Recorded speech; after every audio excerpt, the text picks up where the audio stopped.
Exploratory talks to form Germany's next coalition government were on the verge of collapse on Sunday night after the four parties involved missed their own line to resolve differences on migration and energy policy. Chancellor Angela Merkel has been trying to forge a coalition between her Christian Democratic Union (CDU), its Bavarian sister party the Christian Social Union (CSU), the pro-business Free Democratic Party (FDP), and the Green Party following federal elections at the end of September. A so-called Jamaica coalition, so nicknamed because the party's traditional colors mirror that of the Jamaican flag, represents new ground even for Germany's experienced leader, and has only previously been tested at regional level.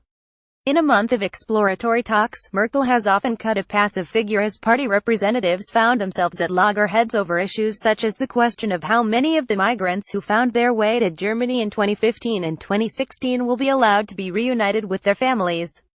Migration has emerged as a contentious political issue in Germany following the refugee crisis, which saw some 1.2 million migrants enter the country in 20,152,016.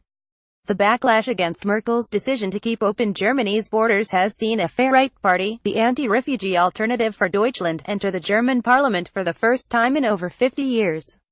Coalition talks in Berlin have seen the CDU, the CSU and the FDP at times working to outdo each other on calling for a harder line on migration controls.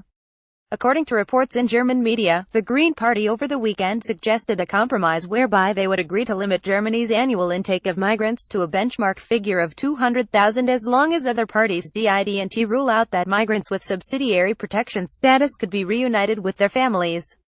The parties have also struggled to find a common ground on climate change, with the Greens calling for a reduction in coal-generated power of 810 gigawatts, while its potential coalition partners have expressed concerns about job losses in the energy and manufacturing sector.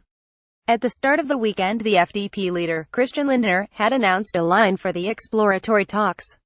"If we don't work it out by 6 p.m. on Sunday, the whole thing is," his deputy, Wolfgang Kubicki, said. Yet by 6 p.m. on Sunday, talks were still ongoing. Were the parties to come to an agreement, negotiations would move to the next stage, in which a document with fundamental agreements provides the basis for the carving up of ministerial roles. If the talks collapse, Merkel could seek to form a minority government, either with the FDP or the Greens, and would have to gather support from other parties on individual policy votes. The Social Democrat leader, Martin Schulz, whose party has played junior partner to Merkel in the German government for the last 4 years, on Sunday ruled out the possibility of another grand coalition under his leadership. "The voter has rejected the grand coalition," Schulz said at a party conference in Nuremberg on Sunday.